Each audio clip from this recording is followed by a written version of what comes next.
We have breaking news.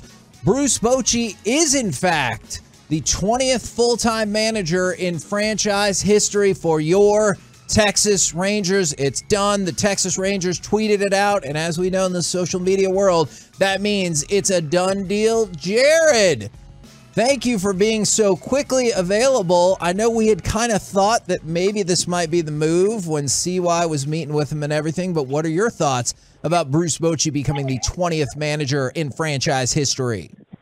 I think it's, first of all, guys, I think those shoes and belt are mine if you guys can save them. Yes. Nice. Yeah, they're taken care of, bud.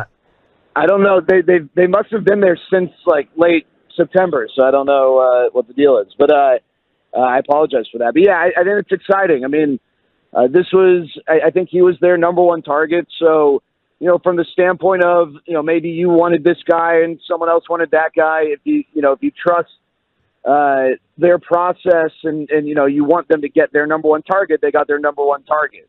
You know, we'll figure out how it all is going to play out, obviously. But I think this is exciting. I mean, you know, Bruce Bochy is someone the Rangers have not had in a managerial role in a while, someone with a track record of success as a manager, which is something I think the Rangers felt like was important with, you know, in light of, you know, the last few managerial hirings. Does that guarantee any success here? No, it doesn't. But he's got a track record. He's got skins on the wall. He's someone who I think, you know, from day one will command respect. He's an older guy. You know, a lot of people have pointed that out, but I was told when the Rangers met with him, he was incredibly engaged with the farm system, was really well prepared. He's, you know, been in tune with what's going on. He's not someone who stepped away from the Giants and, you know, is kind of stuck in 2017. You know, not that that was his last year. He, you know, he managed a few years after that, but he's kind of up to speed with, you know, baseball right now. And I guess the thought is that he's someone who can bring a good mix of kind of the old school accountability and feel, but also, you know, being open to the way that the game is now. And, you know, and talking to people who've played for him, guys seem to really like playing for him. And, you know, I think that in this day and age is super important. Jared, can I ask you something? Because you said something interesting. I know it's when he left the game, but how much different? I'm like seriously asking this, not a sarcastic question. How much different is the baseball landscape now versus even 2017?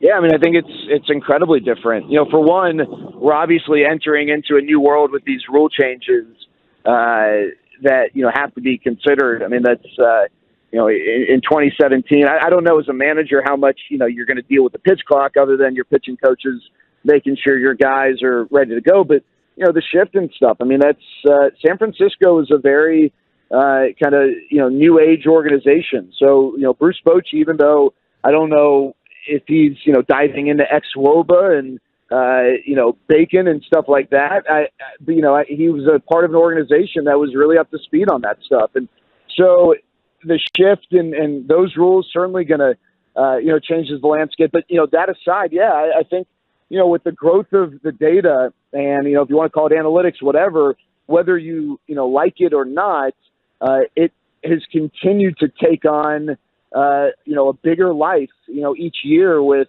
the way it's influenced and informed people, you know, in terms of strategy and the way of going about things. So, yeah, I think that, you know, from 2017 until now, there are a lot of differences in the way that, you know, people have consumed that data, the way that data is processed, and just the availability of that data across not just a few organizations that are ahead of the curve, but, you know, now across all organizations in Major League Baseball. So, Jared, I know every organization does this differently. Sometimes the manager does get to bring in his own pitching coach and his own hitting coach. And sometimes organizations say, no, we want you to manage the team. We love this guy in our farm system, or we love this pitching coach that's available somewhere else. I love Dave Righetti. I think he's a great pitching coach. His last year was 2017 with Bruce Bochy. I know that even AAA and AA, it looks like, need new pitching coaches as of right now. Where do you think Bruce Bochy and Chris Young sit on coming together? And it seems like a very important role for Chris Young and Bochy to bring in the right pitching coaches to get these young pitchers to their peak performance. Yeah, I think, Mike, I imagine that the staff was a big part of the conversation when Chris Young went to Nashville to meet with Bruce Bochy. And, you know, the Rangers, the timing of it's weird, right? Because you you've already told most of your coaches that they're going to be back, but didn't necessarily commit to a certain role, and that obviously leaves you some room for flexibility.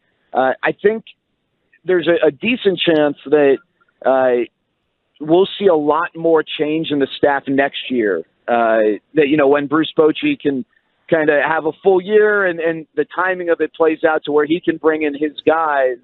But you're right, there are needs. The pitching coach, not just at the major league level, but as you mentioned, AA and AAA, and really just making sure that this organization, top to bottom, is moving in the right direction. And I don't know if Dave Getty, it would make sense if he brought in one of his guys. And Bruce Bochy obviously was managing a Giants team that year in, year out was one of the best pitching teams in all of baseball. So I imagine he has already had a strong degree of say over the direction that he'd like the Rangers to go in terms of hiring. Is that Dave Getty? I don't know. It would certainly be great. You're right. What Dave Getty's done, his resume is really impressive. But I do believe that, if you're Bruce Bochy, you got the skins on the wall that he has. He's not saying, hey, whatever you guys want, it's totally cool with me. I think that he certainly is probably already had some influence on the conversations the Rangers are going to have with guys. My last question about Bruce Bochy being the Rangers' new manager starting next year is, what is his biggest job to start off this role as manager of the team? What does he have to clean up the most, Yeah, I think it's that clubhouse.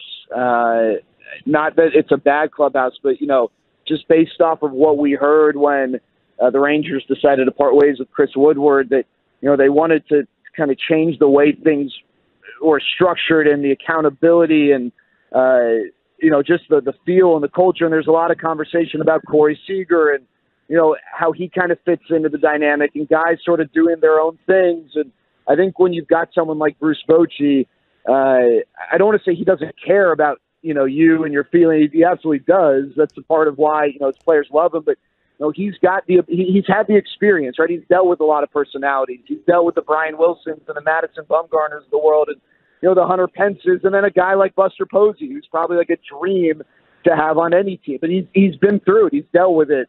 And he knows how to navigate these things. And I just think, and Mike, you can speak to this way better than I can, being a part of clubhouses. But I think that his in-game decision-making and the way he kind of sets a tone and so that's all important. But I think getting this clubhouse moving in the right direction and getting everyone on the same page and having accountability and, creating that sort of a dynamic is going to be really important. And something that I think is a big reason why they wanted someone with experience who knows how to go about that. Jared, we've kind of discussed this question a little bit, and he is 67, and there have been some managers, I think La Russa, it looks like kind of disconnected from it all. What's the difference between a guy like Bochy and maybe La Russa with the connection to the younger players? That's a great question, Corey. Thank you. Yeah. And so when Bruce Bochy stepped away, I think the idea or the thought was, he's retiring. It won over 2,000 games, won 3 World Series. I mean, what else was there left to do? And my biggest concern when I first heard his name brought up was, well, does he just miss it? And he thinks that he wants to be back in, but after the grind of it, 2 months in, is he going to be like, oh, you know what? Now I remember why I retired. But what I found out, and I think what's been made public since is, he didn't retire because he was over it. He had 2 really bad knees and needed surgery on both of them, and it was just in so much pain and felt like, his time with the Giants had been long, and maybe it was a good time for him to step away and get his knees right. But it was never that he lost the love of managing necessarily, which I think is important because if he had, I would be a little concerned. Sometimes, you get that tickling feeling, and then you realize 5 minutes later, you know what? Yeah, I retired for a reason. So I don't think that is. I guess you don't know Corey, but I think it's at least good to know why he did step away. And even towards the end of his time with the Giants, I talked to some guys who played for him his last year or two with the Giants, and they loved him. I mean, his ability to connect with guys, I don't think changed up until his last year with the Giants. Now, has that changed now? I guess we'll find out. But, going off of what we know, which is, his time as a manager here in recent years, I don't think that that is something that left him. And so I think that's one reason why it's worth being excited over, this hiring, even though there is a lot of unknown. We'll have to wait and see. I think the difference with Tony La Russa is he was just so disengaged, it seemed like. He had no interest in the way the game is played now. He was managing like it was 1994, which some people love, but, it didn't seem to work in Chicago. I don't think that the same concerns exist with Bruce Bochy.